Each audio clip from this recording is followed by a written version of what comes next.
ये सेक्टर युवाओं के लिए रोजगार के लाखों नए अवसर बना रहे हैं। 2014 से पहले डिजिटल इकोनॉमी की साइज ना के बराबर थी, बहुत ज्यादा उसकी चर्चा भी नहीं थी। आज भारत दुनिया की डिजिटल इकोनॉमी है, अग्रणी है। लाखों युवा इससे जुड़े हैं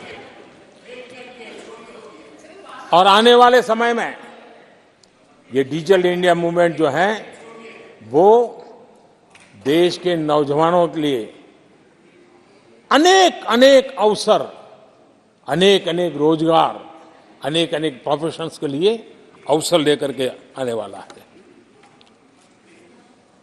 आदरणीय अध्यक्ष जी, आज Bharat made in India phone दुनिया में पहुंच रहे हैं। दुनिया में हम नंबर 2 बन गए हैं और एक तरफ सस्ता मोबाइल प्राप्त हुआ है और दूसरी तरफ सस्ता डेटा। इन दोनों ने एक बहुत बड़ा रिवॉल्यूशन लाया है देश में और दुनिया में हम जिस कीमत पे आज हमारे नौजवानों को ये प्राप्त करवा रहे हैं, सबसे कम कीमत पर करवा रहे हैं और वो एक कारण बना है।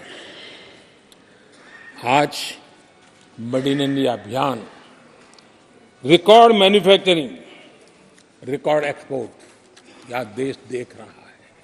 आदरणीय जी, ये सारे काम हमारे नौजवानों के लिए सबसे ज्यादा रोजगार लाने वाले काम हैं, सबसे ज्यादा रोजगार के अवसर पैदा करेंगे।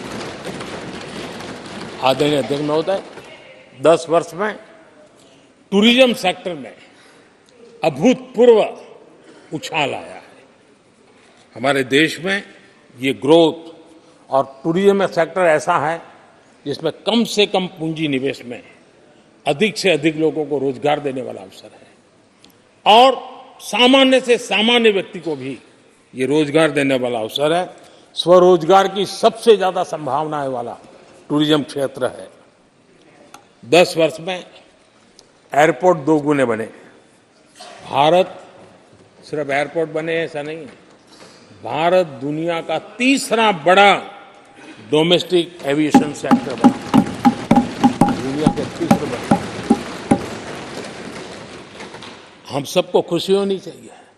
भारत की जो एयरलाइंस कंपनियां हैं उन्होंने 1000 नए एयरक्राफ्ट के ऑर्डर दिए।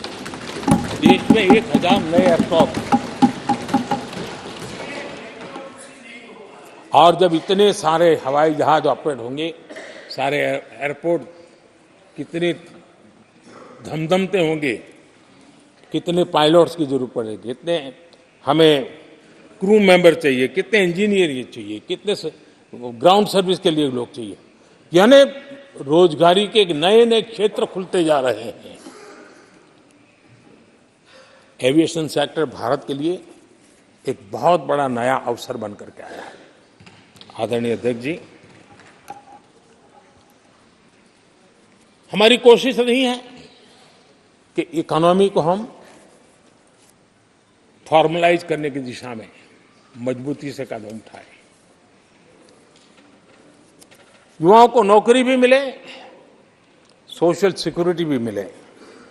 इन दोनों को लेकर के और आपने जिन बातों के आधार पर हम निर्णय करते हैं और देश में भी माना जाता है, वो एक होता है डाटा ईपीएफओ का। ईपीएफओ में जो रजिस्ट्रेशन होता है, 10 साल में करीब 18 करोड़ नए सब्सक्राइबर आए और वो तो सीधा पैसों से जुड़ा खेल होता है, उसमें फर्जी नाम नहीं होते हैं।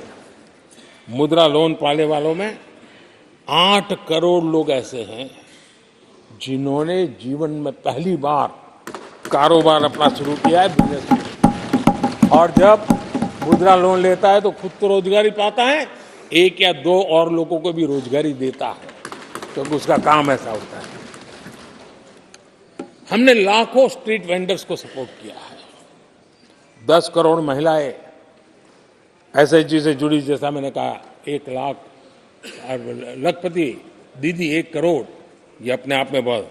और मैंने जैसा कहा हम 3 करोड़ के टारगेट को। आदरणीय अध्यक्ष जी, कुछ आंकड़े हैं जो अर्थशास्त्री समझते हैं, नहीं सामान्य मानवी भी समझता है। 2014 से पहले के 10 वर्षों में इंफ्रास्ट्रक्चर के निर्माण में करीब करीब 12 लाख करोड़ का बजट था। 10 साल में 12 लाख करोड़। बीते 10 वर्षों में इंफ्रास्ट्रक्चर निर्माण के अंदर बजट 44 लाख करोड़, 44 लाख करोड़। रोजगार कैसे बढ़ते हैं इससे समझ आता है। आदरणीय अध्यक्ष जी,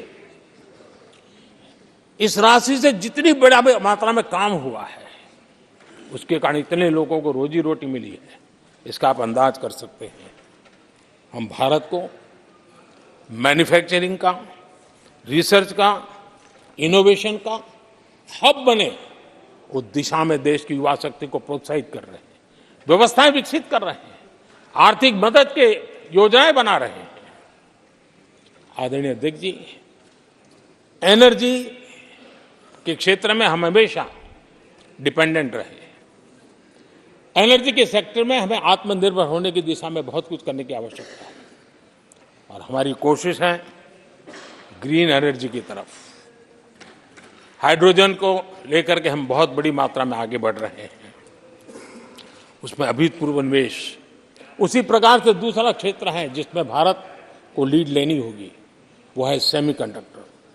पिछली सरकारों ने जितने प्रयास किए लेकिन सफलता नहीं मिली। अब हम जिस स्थिति में पहुंचे हैं, मैं विश्वास से कहता हूं कि हमारे 3 दशक खराब भले हो गए, लेकिन आने वाला समय हमारा है। हम सेमीकंडक्टर के क्षेत्र में अभूतपूर्व निवेश में देख रहा हूं और भारत दुनिया को एक बहुत बड़ा कंट्रीब्यूशन करेगा।